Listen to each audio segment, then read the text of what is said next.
Germany भी करवट लेता हुआ।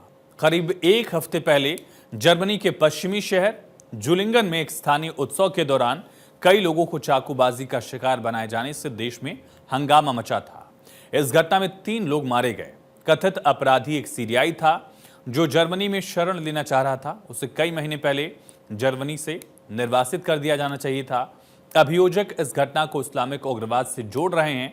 घटना के बाद से शरणार्थियों को देश से निकाल बाहर करने एवं शरण देने संबंधी कानूनों को कड़ा बनाने की मांग बड़े पैमाने पर उठने लगी है। माहौल में आक्रोश था, परिवर्तन की चाहत भी थी। उस उत्तेजनापूर्ण माहौल का लाभ उठाते हुए अति दक्षिणपंथी alternative for Germany AfD party ने एक नया नैरेटिव चलाया। AfD के नेता बियॉर्न होके ने हमले का एक वीडियो एक्स पर पोस्ट किया। सवाल पूछा, जर्मन्स थिरुंजियानो, जर्मनी के एक प्रांत थिरुंजिया के निवासी, क्या आप ऐसे हालातों में जीने के आदी बनना चाहते हैं या आप लादे गए बहुसंस्कृतिवाद के गलत रास्ते को छोड़ना चाहते हैं? पार्टी के अन्य नेताओं ने भी इसी तरह के विचार व्यक्त किए और आम लोग इस नैरेटिव से जुड़ते चले गए। इसका नतीजा ये हुआ कि रविवार को AfD ने थिरुंजिया और सक्सिनी के महत्वपूर्ण राज्य स्तरीय चुनाव में ऐतिहासिक सफलता हासिल की, जो द्वितीय विश्व युद्ध के बाद चुनाव में सबसे बड़ी जीत थी। थिरुंजिया, जहां पार्टी का नेतृत्व होके के हाथों में है, यहां पहली बार राज्य स्तरीय चुनाव में AfD सबसे शक्तिशाली पार्टी के रूप में उभरी है। दोनों राज्यों में उसे 30% से ज्यादा वोट हासिल हुए। पूर्वी जर्मनी में अति दक्षिणपंथ के प्रबल होने से प्रेक्षक चिंतित हैं, क्योंकि इससे जर्मनी और यूरोप में प्रवासी विरोधी, राष्ट्रवादी, लोक लुभावन राजनीति एक बार फिर से जोर पकड़ सकती है। अल्टरनेटिव फॉर जर्मनी, जो जर्मन भाषा में AfD नाम से जानी जाती है, एक राष्ट्रवादी पार्टी है जो 11 सालों से राजनीति में है। पार्टी का विदेशियों के प्रति द्वेष भाव सर्वज्ञात है, खास करके जो मिग्रेंट्स, उसे 6 साल पहले तब प्रसिद्धि हासिल हुई जब तत्कालीन चांसलर एंजेला मर्केल ने मध्य पूर्व के युद्धग्रस्त देशों के 10 लाख से अधिक निवासियों को जर्मनी में आने दिया और यहां बसने की अनुमति दी। अपनी नीतियों के चलते AfD को सरकारी निगरानी में भी रखा गया है, क्योंकि जर्मनी के संविधान के लिए खतरा है।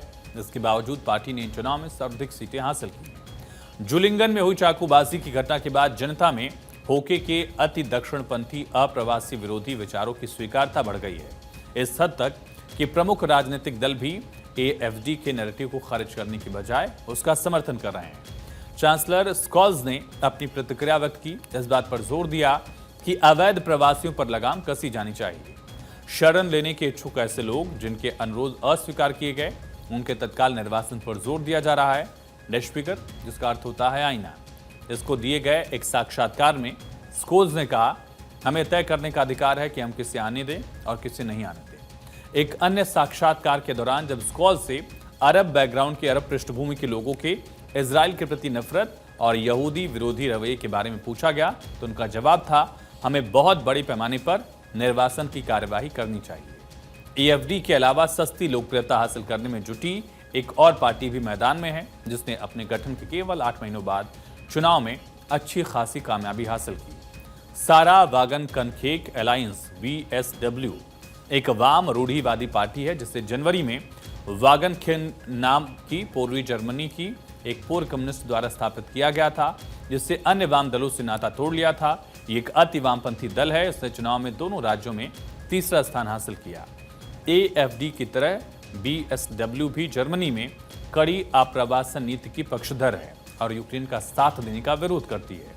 यूक्रेन रूस विवाद का हल युद्ध के जरिए नहीं बल्कि कूटनीति के माध्यम से हो, ये चाहती है। VSW का मजबूत प्रदर्शन जर्मनी के सोशल डेमोक्रेट्स के लिए बुरी खबर है।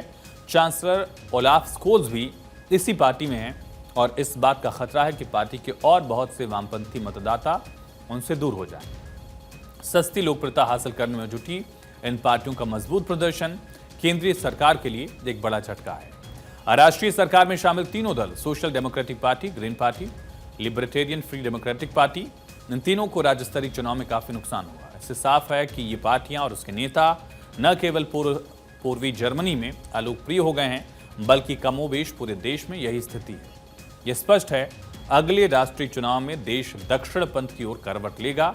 इसका अर्थ होगा अपेक्षाकृत सख्त अप्रवासन नियम और जर्मनी की मन पड़ी अर्थव्यवस्था को बेहतर करने पर ज्यादा ध्यान दिया जाना।